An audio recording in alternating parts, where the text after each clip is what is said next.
नमस्कार, मनीषा पाटील रेसिपीमध्ये आज आपण कच्च्या कैरीचं पन्ह पाहणार आहोत। हे पन्ह शरीरासाठी अतिशय थंडगार आणि चिल्ड असतं। सध्या उन्हाळ्याचे दिवस आहेत म्हणून शरीरात प्रचंड उष्णता तयार होते। हे कच्च्या कैरीचं पन्ह पिल्याने आपल्या शरीरातील उष्णता कमी होण्यास भरपूर मदत होते, म्हणून तुम्ही नक्की ट्राय करून बघा। रेसिपी भरपूर टिप्स शेअर केलेली आहे, म्हणून व्हिडिओ शेवटपर्यंत पहा आणि लाईक करायला विसरू नका। तर वेळ न घालवता पटकन रेसिपीला सुरुवात करूया। इथे मी कैरीचं पन्ह बनवण्यासाठी 3 मोठ्या कैऱ्या घेतलेल्या आहेत। तुम्ही बघू शकता। तुम्ही 3 मोठ्या कैऱ्या घेण्याऐवजी 4 मीडियम आकाराच्या कैऱ्या घेतल्या तरी सुद्धा चालेल। सर्वात आधी आपल्याला ह्या कैऱ्या स्वच्छ पाण्याने धुवून घ्यायच्या आहेत, कारण कैरीच्या देठाजवळ हा चीक असतो। हा चीक आपल्या घशात गेला तर आपल्याला घशात इन्फेक्शन होण्याची शक्यता असते। आता सगळ्यात आधी आपण हा देठाचा भाग कट करून घेऊया। अशा पद्धतीने देठाचा भाग कट करून घ्यायचा आहे।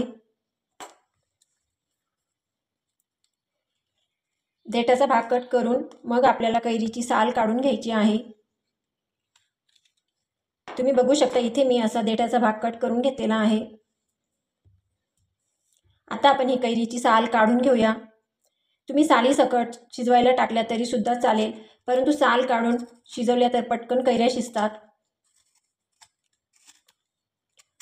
अशा पद्धतीने चॉपरच्या मदतीने आपल्याला कैरीची साल अशी काढून घ्यायची आहे।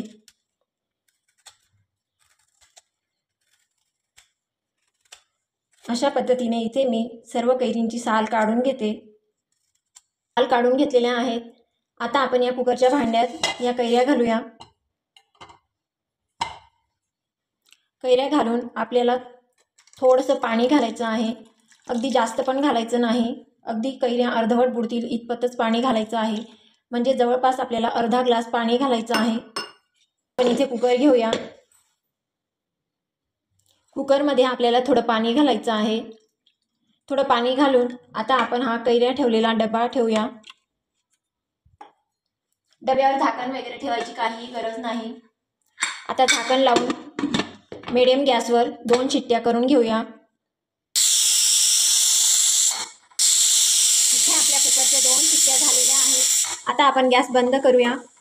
इथे आपल्या कैऱ्या छान अशा शिजल्या गेलेल्या आहेत, तुम्ही बघू शकता।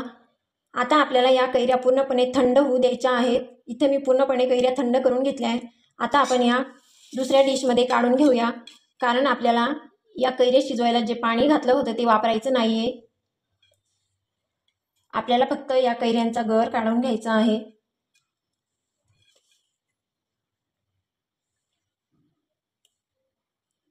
कारण पाणी घालून आपण जे कैरीचं पन्ह बनवलं तर ते पन्ह जास्त दिवस टिकत नाही।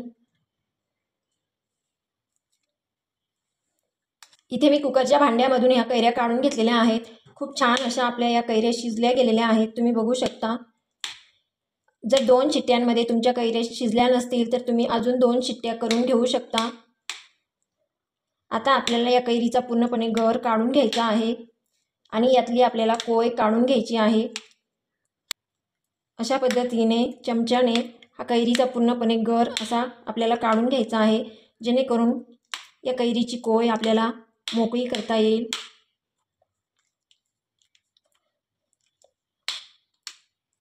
तुम्ही बघू शकता इथे आपल्या कैरीची कोय अगदी मोकळी झालेली आहे। अशाच पद्धतीने मी या सर्व कैरींचा गर काढून घेते।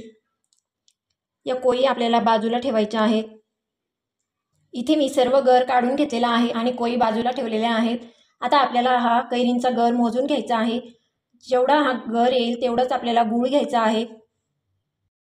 इथे आपला 1 वाटी कैरीचा गर निघालेला आहे, तर आपण 1 वाटीच गूळ घेतलेला आहे। तुमची कैरी जर जास्त आंबट असेल तर तुम्ही गुळाचं प्रमाण थोडं जास्त घेऊ शकता। आता आपण हा गर एका मिक्सरच्या भांड्यात घालूया।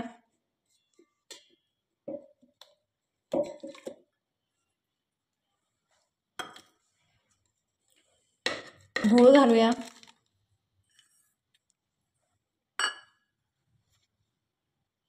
अर्धा चमचा वेलची पूड घालूया। आता हे मिक्सरला छान असं बारीक करून घेऊया।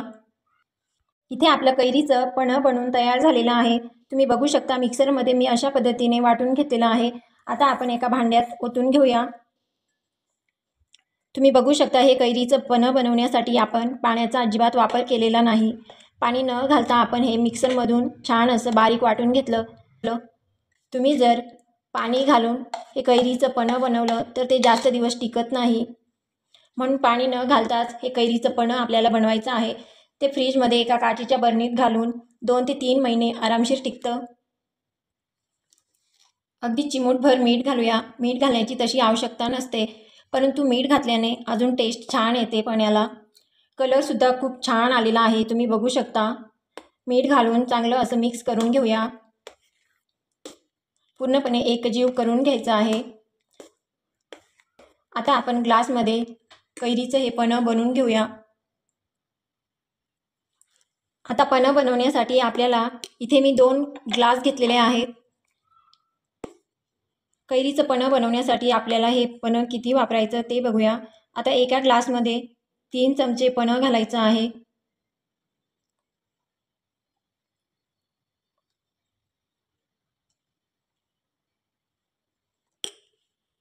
इथे मी दोघी ग्लासांमध्ये 3-3 चमचे पन्हं घातलेलं आहे.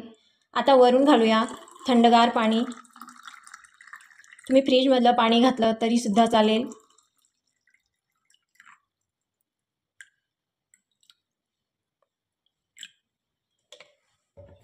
आता चमच्याने छान असं मिक्स करून घेऊया. तुम्ही हवं असल्यास बर्फाचे गोळेसुद्धा टाकू शकता. अशा पद्धतीने आपल्याला छान असं मिक्स करून घ्यायचं आहे.